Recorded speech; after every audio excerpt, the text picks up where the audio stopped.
Buenos días. Comienza el acto de presentación del convenio firmado por la Agencia Extremeña de Cooperación Internacional para el Desarrollo y UNICEF España para el proyecto de recuperación de los sistemas de salud en Cuba, Palestina y Haití debilitados por la COVID-19. En primer lugar, toma la palabra el vicepresidente de UNICEF España, Fernando Sequeira de Fuentes. Buenos días. El presidente de la Junta de Extremadura, consejera, demás personalidades. Bueno, voy a ser muy breve, como es lógico, pero simplemente dar el agradecimiento extraordinario de UNICEF a la Junta de Extremadura, al pueblo de Extremadura, por haber confiado una ayuda para que UNICEF la tramite. Verdaderamente es un hecho puntual, de acuerdo, pero responde claramente. Yo, por mi antiguo oficio, ya jubilado de profesor, leía esta mañana el Estatuto de Autonomía de la Junta de Extremadura y ahí aparece una declaración frontal del carácter solidario de esta región, de esta comunidad autónoma, diciendo una Extremadura solidaria que tiene como parte de su ética pública la cooperación. Y en este caso la cooperación internacional a favor de un sector claramente vulnerable, claramente desfavorecido y aún más después de la pandemia. La ayuda de la Junta de Extremadura, del pueblo de Extremadura, presidente, ayudará a los pueblos de Haití, de Cuba y de Palestina, ya no a la distribución de la vacuna, pero sí a mantener unos sistemas sanitarios a favor de los niños que permitan un desarrollo integral de los mismos. No quiero decir nada más, sino que los responsables del programa y, por supuesto, el presidente completarán esta intervención. Muchas gracias, presidente. Muchas gracias por ello. A continuación, interviene la responsable de proyectos internacionales de UNICEF España, Blanca Carazo Pérez. Bueno, buenos días, señor presidente, señora consejera. Muchísimas gracias. Es lo primero que tenemos que decir y a mí me gustaría hablar aquí en nombre de, ni siquiera de UNICEF, sino de los niños y niñas que gracias al apoyo de la cooperación extremeña, a la solidaridad y al compromiso con las niñas, con los niños y con las personas más vulnerables, pues van a ver mejoradas, en este caso, pues la atención sanitaria que van a recibir. El proyecto del que hablamos se enmarca dentro de la, no sé si llamarlo así, ¿no?, pero la recuperación o la reconstrucción post-COVID, porque uno de los impactos más graves de la pandemia de la COVID-19 sobre niños y niñas ha sido en todo el mundo de alguna manera el desmantelamiento y también cómo se ha puesto de manifiesto la debilidad de muchos sistemas de salud. Hemos visto cómo se interrumpían campañas de vacunación, hemos visto cómo niños y niñas dejaban de poder acceder a servicios de prevención contra la desnutrición, hemos visto cómo de pronto no podían acceder a tratamientos contra enfermedades como la diarrea o la neumonía. Todo eso era porque los escasos recursos disponibles, tanto en equipamiento y en infraestructuras como en personal sanitario, se estaban dedicando a la lucha contra la pandemia. Entonces, bueno, nosotros a veces lo decimos un poquito de una manera un poco cercana y emotiva, pero es verdad que decíamos que los niños no se nos están muriendo de COVID, pero se nos están muriendo de diarrea y de neumonía.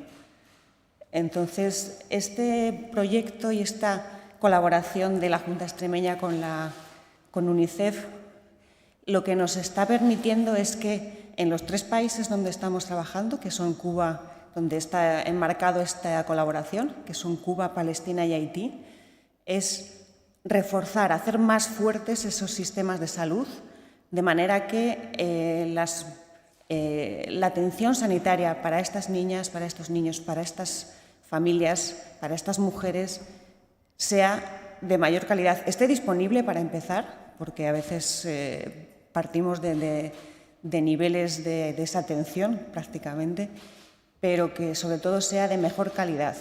Y también que esos sistemas sean más fuertes y sean más fuertes de una manera sostenible, es decir, que seamos capaces de generar capacidades, de generar unos mejores sistemas de gestión, mejores protocolos de respuesta, también para estar preparados para futuras emergencias. Porque, bueno, el otro día contábamos con el jefe global de salud de UNICEF y una de las cosas que él decía, y en la que coinciden muchos expertos, es que no sabemos cuándo vendrá otra pandemia, pero vendrá otra pandemia. Entonces, tenemos que estar preparados y tenemos que hacer que los países más vulnerables también estén preparados, porque esto no nos hemos cansado de decirlo, pero no sobra. Cuando hablamos de la pandemia y cuando hablamos de muchos otros elementos, estamos hablando de amenazas globales y las soluciones tienen que ser globales. Y lo hemos dicho en el caso de la vacuna contra la COVID, que nadie está a salvo mientras todos estemos a salvo, mientras todos estemos vacunados, pero es que esto aplica también a que todos podamos estar a salvo y prevenidos para posibles amenazas, y cuanto mejor sea la atención sanitaria en todos los países del mundo y sobre todo en aquellos con menos recursos, más fuertes seremos todos a la hora de enfrentar cualquier amenaza contra la salud global. Por concretar un poco, aunque luego en el vídeo nos lo van a transmitir de manera mucho más directa las compañeras de UNICEF en cada uno de los países, un poco por las acciones concretas que estamos llevando a cabo son las siguientes. En Cuba, el programa está centrado en las unidades de neonatología y de cuidados intensivos pediátricos en 6 provincias del país. En Cuba la mortalidad infantil subió a 7,6 niños de cada 1.000 nacidos vivos a partir de la pandemia, y es algo que es necesario revertir. Entonces, estamos trabajando en el envío de suministros de soporte vital, como incubadoras o cunas térmicas, pero también en atención primaria, por ejemplo, suministros como pueden ser los oxímetros, para detectar de manera temprana y tratar rápidamente, pues, por ejemplo, neumonías en el caso de los más pequeños. También estamos trabajando en la formación de profesionales sanitarios. Va a haber 14.000 profesionales de la salud en Cuba que van a recibir formación sobre el tratamiento y prevención de las enfermedades también en situaciones de emergencia. Y además estamos realizando campañas de mensajes públicos para que las familias y los cuidadores tengan más información sobre cómo proteger y protegerse y cuidar a los más pequeños preveniendo enfermedades. En Palestina, que bueno, pues a la pandemia de COVID pues le suma desde luego pues toda la situación de violencia y de vulnerabilidad de derechos que se produce allí y que dificulta muchísimo pues una atención sanitaria también de calidad, y además en los últimos tiempos pues también la situación socioeconómica se está agravando.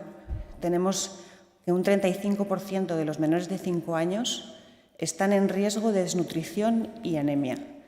Entonces, aunque también está contemplado en el proyecto el apoyo a los servicios de neonatología y pediatría, sí hay un componente importante de tratamiento y de prevención contra la desnutrición infantil.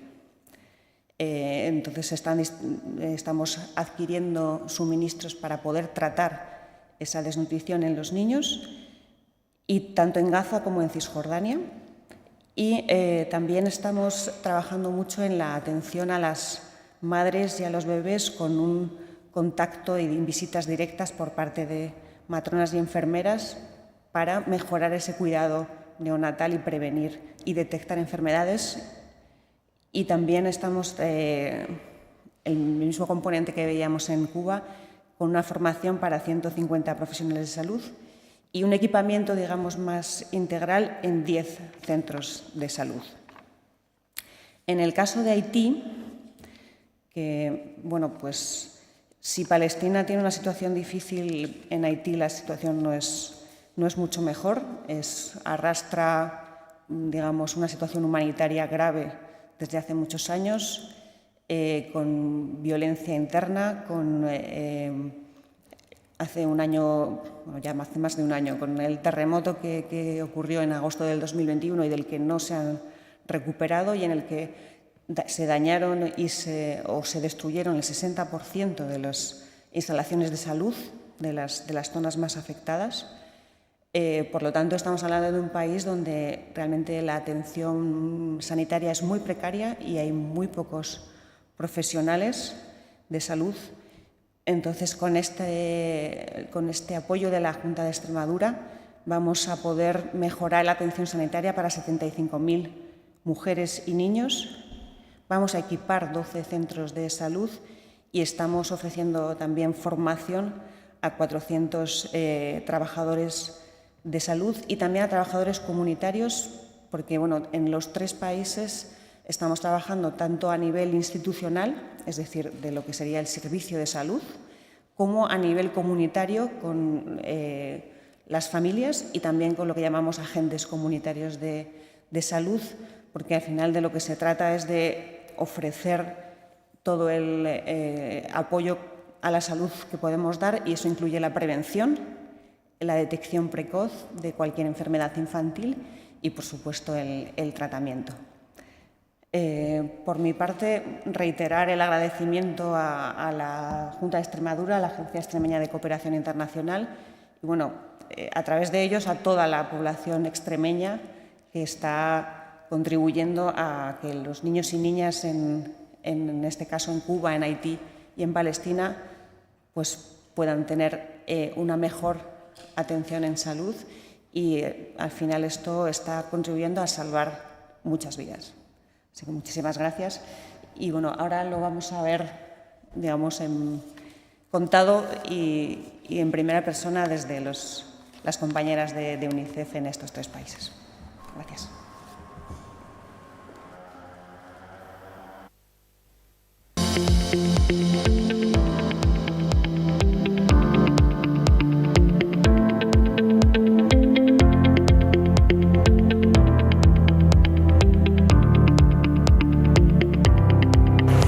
El agradecimiento infinito a la Junta de Extremadura a través de la Agencia Extremeña de Cooperación Internacional para el Desarrollo, cuya contribución financiera fortalecerá el Sistema Nacional de Salud de Cuba, especialmente enfocado en los servicios de neonatología, de cuidados intensivos pediátricos y en general en la salud infantil en la atención primaria de salud.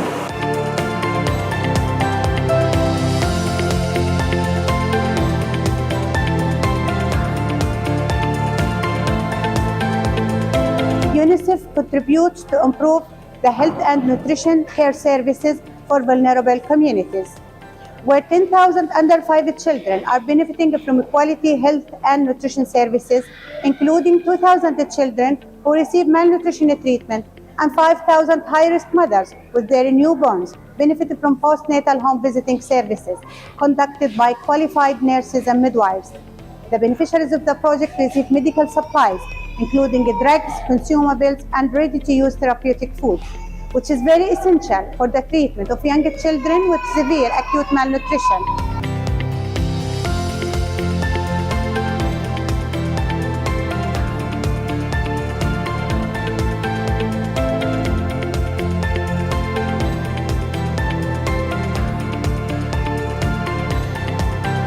The contribution of Exceed will be able to support 75,000 women and children with access to health services. We'll also be able to train 400 community health workers and staff in health facilities in infection prevention and control, and we will be able to equip 12 health facilities with services for maternal and child health as well as immunization. In the name of Haitian children, their mothers, and their families, I'd like to say thank you very much for the difference you're making in their lives.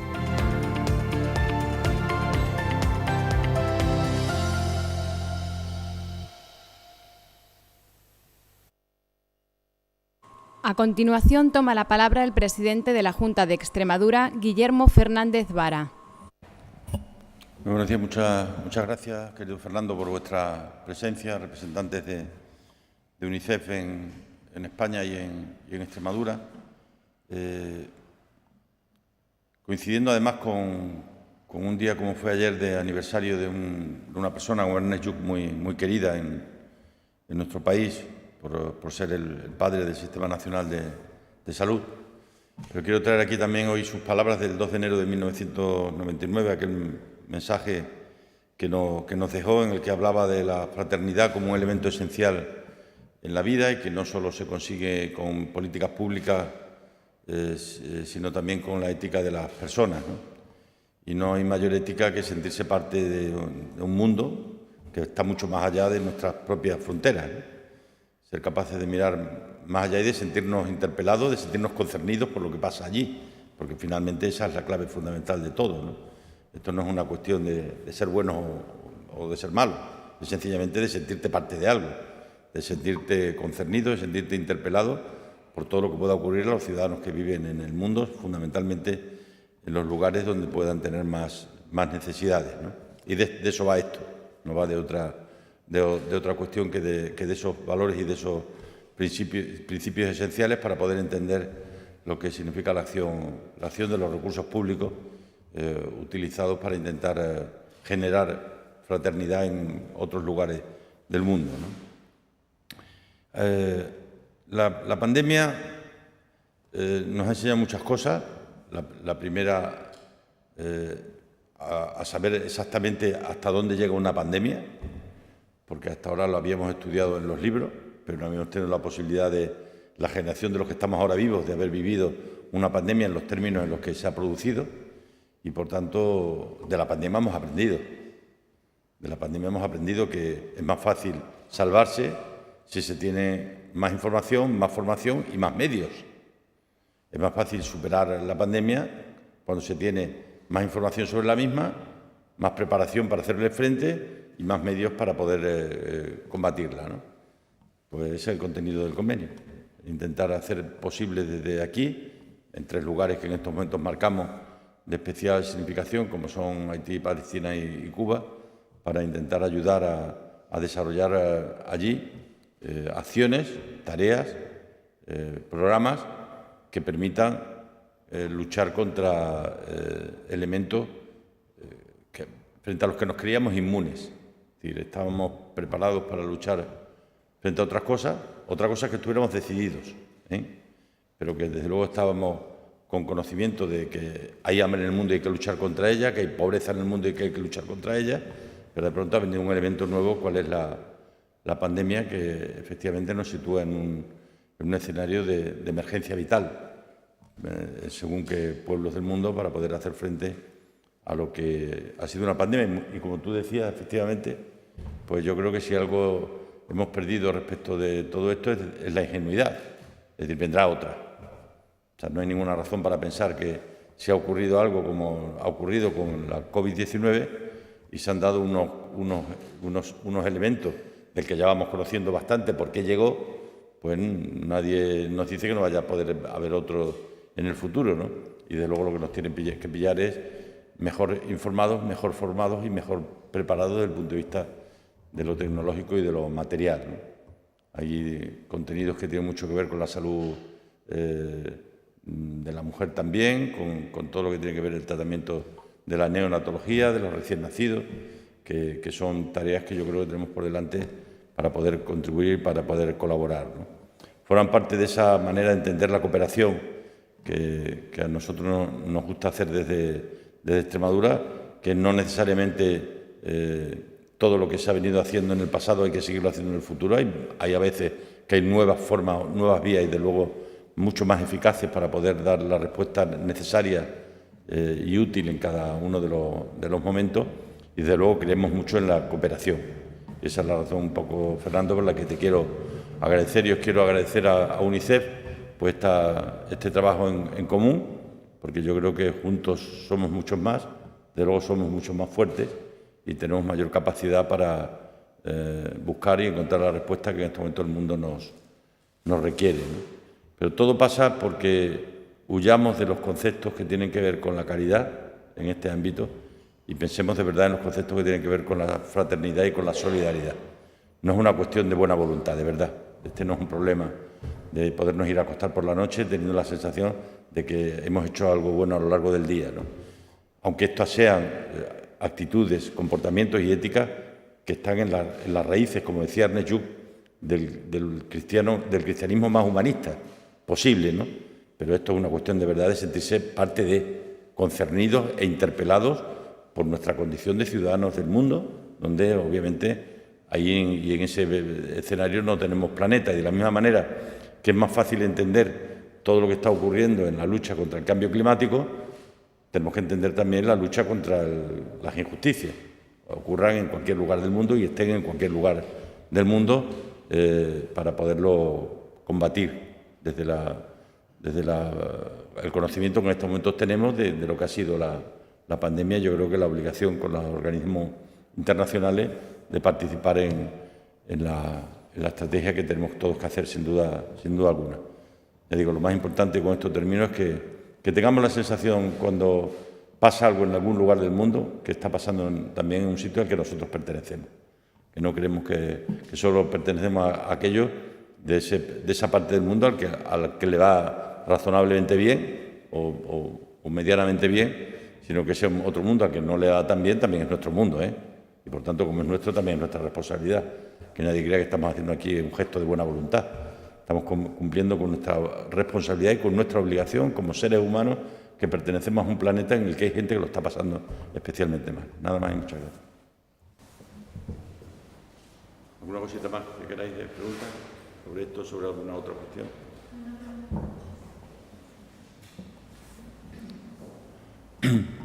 Buenos días. Disculpen que tengo la voz un poco tomada. No sé si puede concretar un poco en qué consiste la aportación de la Junta de Extremadura. No sé si ha dicho la cantidad de... Creo que la Junta aporta 1.250.000 y UNICEF otra hasta 1.750.000 es el total del programa, creo. Alrededor de la aportación nuestra, 1.250.000 euros. Y sobre otros asuntos, me gustaría conocer cómo valora el presidente la situación que se ha provocado en Salvatierra de los Barros tras el anuncio de la dimisión del alcalde, una dimisión que todavía no se ha producido de forma oficial. Bueno, yo en esto suelo ser bastante respetuoso con los municipios, en este caso con otra administración pública que está en manos de unos responsables públicos que deberán de resolver la situación que se ha producido y dar cuenta de ella, ¿no? Evidentemente las cosas no pasan por casualidad y efectivamente tendrán que responder de si realmente esa era la voluntad que tenían los ciudadanos cuando hace 3 años y medio votaron con lo que es sagrado, que el voto que uno mete en la urna, ¿no? Pero a partir de ahí yo creo que lo que tenemos que hacer desde el resto de administraciones es respetarlo, obviamente, y estar dispuestos siempre a ayudar, ¿eh? Yo lo he dicho en todo momento. Estamos aquí para ayudar a los ayuntamientos, para asumir también nuestra responsabilidad. La Junta ha actuado en ese proceso pues con celeridad y, por tanto, el hecho de que esté ya el expediente archivado después de haber sido desestimado es consecuencia de que las administraciones funcionan y esa es la base fundamental de todo esto, ¿no? Yo creo que una lectura que no se está haciendo, que a mi juicio es muy importante, es que de todo lo que se está discutiendo, en estos momentos está administrativamente ya archivado, ¿no? Es decir, no existe ya el procedimiento en marcha, ¿no? Lo cual pone de manifiesto también que las administraciones funcionan y yo creo que es aquello de lo que también nos tenemos que sentir orgullosos, ¿no? Internamente allí tendrán que resolverlo ellos y mirarse a la cara a ver si están haciendo lo correcto, sobre todo teniendo en cuenta la voluntad de los ciudadanos y de las ciudadanas.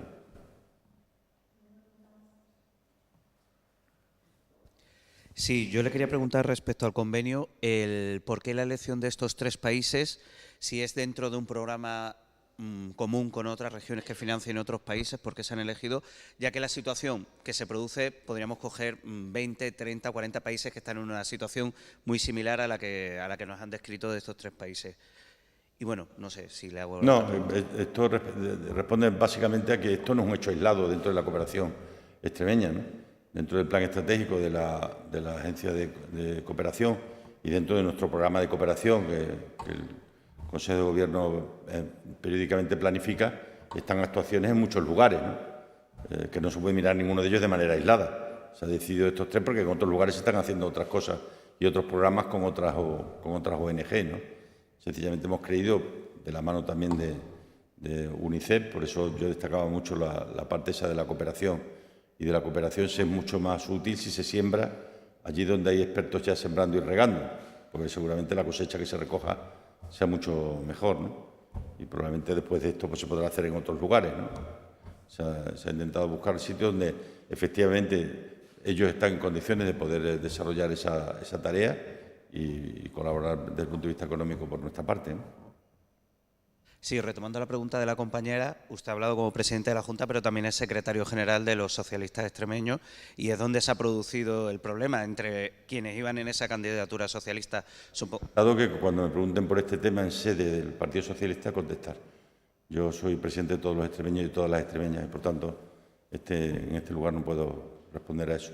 No obstante, ayer habló el secretario provincial del partido y por ser un asunto de un municipio de menos de 50.000 habitantes, son las estructuras provinciales del partido las que intervienen, ¿no? Pero ya digo, yo soy el presidente de todos los extremeños y todas las extremeñas y nunca hago aquí mención expresa de mi condición de secretario general del PSOE.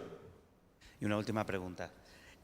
Hoy el Consejo de Ministros aprueba una serie de medidas para las personas con hipotecas para aliviar, vamos a decir, situaciones complicadas. Dentro de esas medidas, aparte de rebajar intereses, ampliar plazos, hay la creación de un nuevo supervisor que unifica a unos cuantos que ya existían dentro del Banco de España, la CNMC, pero siguen sin aparecer en esos primeros comentarios, esas primeras informaciones, la palabra vinculante. Hasta ahora hemos visto que, por ejemplo, el Banco de España, todas las informaciones respecto a las reclamaciones de los hipotecados quedaban en saco roto, ninguna tenía un efecto real. La gente está preocupada por eso, porque no ve que tiene un efecto real esas reclamaciones que hacen a los bancos.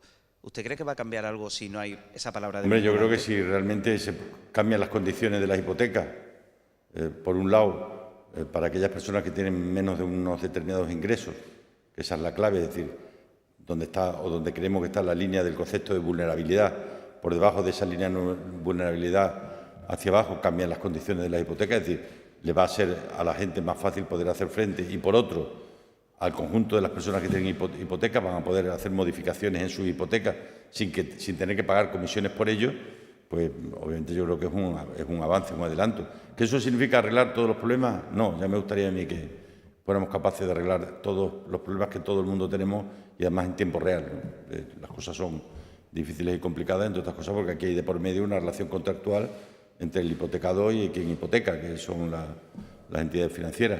Pero creo que el papel que el Ministerio de Economía y el Gobierno ahí está jugando es de preocuparse realmente por los problemas que la gente tiene, ¿no? Que aquí no nos podemos olvidar en este país que la gente sigue teniendo problemas reales en sus vidas, en sus casas, en sus familias. Y es muy importante que alguien se dedique a ellas, ¿no? En ese sentido creo que este asunto es un asunto que preocupa y mucho a muchos extremeños y a muchas extremeñas. Muy bien.